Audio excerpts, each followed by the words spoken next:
Hello friends, स्वागत है आप सभी का आपके अपने चैनल लेट्स रिविजन में। जैसा कि आप सब जानते हैं, आपका ईवीएस के अंदर आपका सांप से, हाथी से और सलाद से, डॉग से और आपका बाघ से, शेर से और कुछ महत्वपूर्ण हस्तियां हैं जिनके बारे में आपको बहुत ही अच्छे से पढ़ लेना है। आपके एग्ज़ाम के अंदर प्रश्न पूछे जाते हैं। कीट भक्षी पौधों के बारे में यानी नेफिन्थीज से प्रश्न कभी कभार आपको देखने को मिल जाता है और प्लांट से आपको एग्ज़ाम के अंदर प्रश्न देखने को मिल जाता है।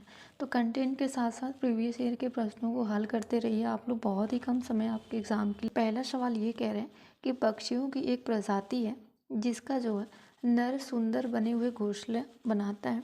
मादा अपने घोंसले को देखती है और जो उसे सबसे ज़्यादा पसंद होता है उसे वो चुनती है और निर्णय लेती है उसे अंडे किस्में देने हैं। यानी जो नर है वो घोंसला बनाता है किसके लिए? मादा बच्चे के लिए। और मादा बच्ची जो है उसको पसंद करती है उसमें अंडे देने के लिए। तो पक्षी वो किस प्रजाति के हैं, ये चीज़ें आपको यहाँ पे पूछा जा रहा है। कोयल है, वीवर पक्षी है, इसको बया पक्षी भी कहा जाता है, या फिर शक्करखोरा है। शक्करखोरा को सनबर्ड भी कहा जाता है, या फिर आपका बारबेट है। तो कोयल नहीं, ना ही आपका बारबेट होगा, ना ही आपका यहाँ पे शक्करखोरा होगा। बाकी आंसर आपका यहाँ पे अब बी ठीक हो।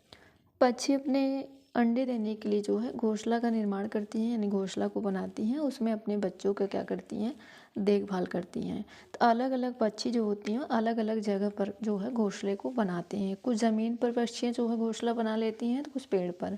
विभिन्न पक्षी अपने घोंसले बनाने के लिए विभिन्न चीज़ों का जो है उपयोग करते हैं, विभिन्न सामग्री का उपयोग करते हैं। तो इस चीज़ को भी ध्यान रखिएगा। तो इन सारी लाइनों को आप लोग ध्यान से पढ़ लीजिएगा। नर वीवर पक्षी जो होती है खूबसूरती से बने हुए घोंसले बनाते हैं। मादा सभी घोंसले को देखती है, उसे जो सबसे अच्छा लग जाता है उसी को वो जो है चुनती है, तय करती है और उसमें जो है अंडे देती है। इस प्रकार जो है बीवर बर्ड आपका आंसर यहाँ पे ठीक हो जाएगा। ओजोन परत के क्षरण के लिए जिम्मेदार क्लोरोफ्लोरोकार्बन, इसको CFC बोलते हैं, इसका मुख्य स्रोत क्या है? केरोसिन है, दूषित जल है, या फिर रेफ्रिजरेटर है, या फिर आपका जो है वृक्ष है। तो इसका आंसर आपका यहाँ पर सी सही हो जाएगा। दूसरा सवाल ये कह रहे हैं कि निम्नलिखित में से कौन सा बीज नहीं है? सौंफ होगा, या फिर साबूदाना होगा, या फिर आपका काली मिर्च होगा, या फिर गेहूँ होगा। गेहूँ आप जानते हैं कि बीज है, काली मिर्च भी आपका बीज होता है, सौंफ भी क्या है, बीज है। इसका आंसर आपका यहाँ पे साबूदाना ठीक हो जाएगा। इसमें आपसे पूछा जा रहा है कि मेढक और कीटों को फंसाने वाले और खाने वाले घटपड़ी पौधा ये कहाँ पाया जाता है? महाराष्ट्र में, मणिपुर में, मिजोरम में, या फिर मेघालय में। ये भारत के मेघालय में पाया जाता है। इस चीज़ को ध्यान रखिएगा। तो इसका आंसर जो है आपका यहाँ पे डी ठीक हो जाएगा।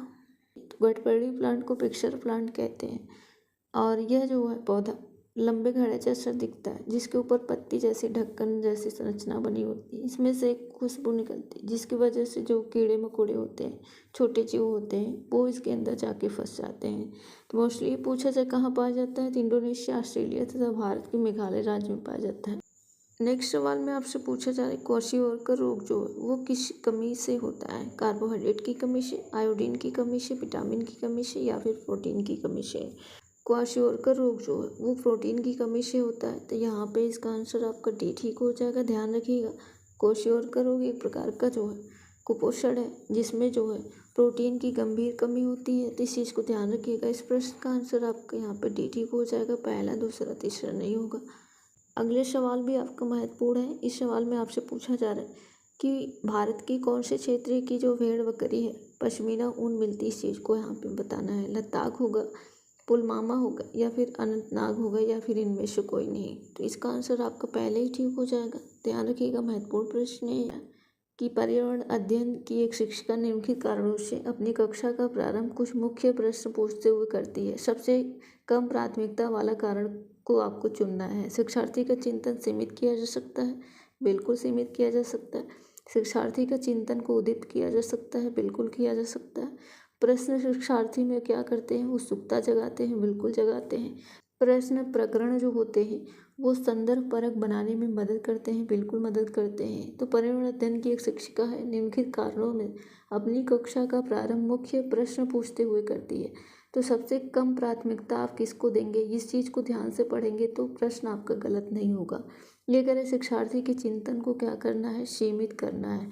यही आपको नकारात्मक मिल गया, सबसे कम प्रभावी पूछा है, तो यही आपका आंसर यहाँ पे ठीक हो जाएगा। शिक्षार्थी के चिंतन को आप बढ़ा सकते हैं, ये चीज़ यहाँ पे उदित कर सकते हैं, बिल्कुल सही लिखा है। प्रश्न शिक्षार्थी में क्या करते हैं, उत्सुकता जगाते हैं, ये भी बात सही लिखी गई है। यहाँ पे कह रहा है सीमित करना, तो यही आंसर आपका यहाँ पे गलत हो जाएगा। जो गलत है, जो कम महत्वपूर्ण है, वही आपका आंसर होगा। ऐसी बीमारी जो है वो रुके या फिर इकट्ठा हुए पानी से हो सकता है। निमोनिया होगा, मलेरिया होगा, या फिर पोलियो होगा, या फिर आपका चेचक होगा। तो मलेरिया इसका आंसर यहाँ पे ठीक हो जाएगा। ध्यान रखिएगा, मलेरिया रोग जो होता है ये मादा एनाफिलीज मच्छर के काटने से होता है।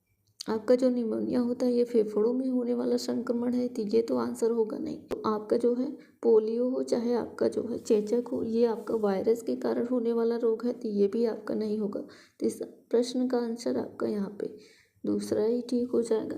पर्यावरण अध्ययन की पाठ्य पुस्तक में रेलवे टिकट का एक नमूना दिखाना यह क्या दर्शाता है? निष्कर्ष पर पहुँचने की, बच्चों की कुशलता का विकास करना, या फिर बच्चों को वास्तविक जानकारी से अंतःक्रिया करने का अवसर देता है, या साथ ही उसमें जो है अवलोकन की कुशलता का विकास करता है, या फिर बच्चों को रेल के किराए के बारे में जानकारी देता है, या फिर टिकट में प्रयुक्त जो विभिन्न संक्षिप्त अक्षर होते हैं उसका ज्ञान कराता है। आप मोस्टली जानते हो इस प्रश्न को कि आपके सिलेबस के अंदर रेलवे टिकट के बारे में थोड़ी सी जानकारी दी गई है, तो उस चीज़ को अगर आप पढ़ लेंगे आसानी से प्रश्न कर पाएंगे। तो यहाँ पे विभिन्न संक्षिप्त अक्षर जो होते हैं उसकी जानकारी देना नहीं, ना तो रेल के किराए के बारे में, बल्कि बच्चे की जो वास्तविक जानकारी है, बच्चों को वास्तविक जानकारी से अंतःक्रिया कराने का अवसर देता है। साथ ही साथ जो है अवलोकन की कुशलता का विकास करता है। सबसे बेस्ट ऑप्शन आपका दूसरा है, तो दूसरा ही यहाँ से आपका सही हो जाएगा। तो में से कौन सा प्राथमिक स्तर पर पर्यावरण अध्ययन पढ़ाने का उद्देश्य नहीं है? ध्यान से प्रश्नों को पढ़िएगा। इसमें पूछा गया है कौन सा गलत कथन है।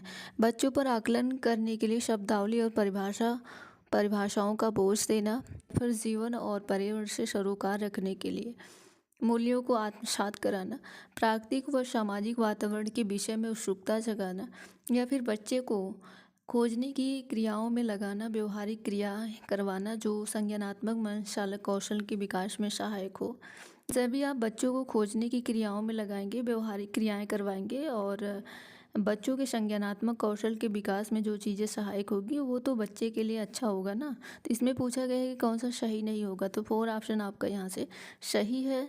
जो सही है वो आंसर नहीं होगा, जो गलत होगा वही आंसर होगा। तो 4 ऑप्शन आपका सही है, तो ये आंसर आपका नहीं होगा। जब प्राकृतिक और सामाजिक वातावरण के विषय में उत्सुकता जगाएंगे तो वो भी बच्चे के लिए सही होगा, तो ये आंसर आपका नहीं है ना। तो जीवन और पर्यावरण से सरोकार रखने के लिए अगर ऐसा कुछ करते हैं तो भी वो बच्चे के लिए सही होगा, बल्कि आप शब्दावली और परिभाषा का बोझ नहीं डाल सकते बच्चों पे। तो नहीं पूछा था, नहीं का आंसर आपका पहला ही यहाँ से सही। निम्नलिखित में से कौन सा प्राथमिक विद्यालय में पर्यावरण अध्ययन पढ़ाने का उद्देश्य निरूपित है? आपने ज्ञान का विस्तार करने के लिए बच्चों सूचना देना कि उन्हें कौन सी पुस्तकें पढ़नी चाहिए, या फिर विद्यालय में बच्चों के अनुभव को बाहरी दुनिया से जोड़ना, या फिर बच्चों को तकनीकी शब्दावली और परिभाषा। जब भी आपको टेक्निकल चीज़ें, शब्दावली, परिभाषा और रटना, याद करना, ये सारी चीज़ें दिख जाए तो उस ऑप्शन को आप कट कर देंगे। पर्यावरण अध्ययन से संबंधित जानकारी, शब्दों का आकलन, सेम उसी तरीके से परिभाषा टाइप में लग रहा है 4 ऑप्शन भी। प्राथमिक विद्यालय में जो पर्यावरण का मुख्य उद्देश्य है वो ये है कि विद्यालय में जो है बच्चों के जो अनुभव हैं उनको बाहरी दुनिया से जोड़ा जाए। मोस्ट इम्पॉर्टेंट जो प्रश्न होंगे उन प्रश्नों को यहाँ पे हम देखेंगे, नंबरिंग पे मत जाइएगा। तो स्टार्ट करते हैं यहाँ से। आपका एक राष्ट्रीय पाठ्यचर्या की रूपरेखा से हमने प्रश्न लिया है और हर बार एग्ज़ाम के अंदर मिलते हैं, तो मैंने कहा क्यों ना इस चीज़ को यहाँ पे एक बार देख लिया जाए किस टाइप के प्रश्न राष्ट्रीय पाठ्यचर्या की रूपरेखा से आते हैं।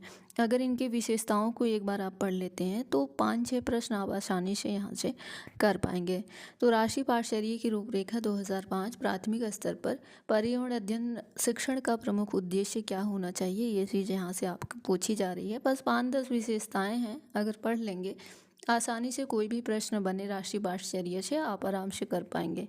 तो यहाँ पे पहला ये कह रहा है कि स्वतंत्र रूप से प्रयोग करने की कुशलता अर्जित करना, या फिर विषय की आधारभूत संकल्पनाओं की आधारभूत समझ का विकास करना, या फिर विषय के आधारभूत सिद्धांतों को स्मरण करना। जब भी आपको मिल जाए स्मरण करना, याद करवाना, रटवाना, सारी चीज़ें, तो उस ऑप्शन को आप काट देंगे, क्योंकि राष्ट्रीय पाठ्यचर्या की रूपरेखा 2005 ऐसी विशेषता नहीं देता है। तो कक्षा कक्षीय अधिगम को विद्यालय के बाहर के जीवन से जोड़ना, यही सबसे अच्छा है और यही विशेषता बतलाता है राष्ट्रीय पाठ्यचर्या की रूपरेखा 2005। तो आपका यहाँ से 4 ऑप्शन यहाँ पे सही हो जाएगा। ये कह रहा है कि ब्रेल लिपि में मोटे कागज़ पर उभरे हुए बिंदु बने होते हैं। यह लिपि आधारित होती है 8 पॉइंट पर, 7 पॉइंट पर, या 5 पॉइंट पर, या 6 पॉइंट पे। तो 8 नहीं, 7 नहीं, 5 नहीं, बल्कि 6 पॉइंट पे वेस्ट होता है। तो यही आंसर आपका यहाँ पे ठीक हो जाएगा। चैनल पर नए हैं तो प्लीज़ सब्सक्राइब कर रखिएगा और वीडियो को लाइक कर दीजिएगा। लाइक से क्या होगा कि यूट्यूब जो है वो और लोगों तक भेजेगा, और कुछ नहीं होता है लाइक से। तो आप एक लाइक ज़रूर करिएगा। आपके लिए मैं बहुत ज़्यादा मेहनत करती हूँ, बहुत ज़्यादा अथक प्रयास से ये सारी चीज़ें हो पाती हैं।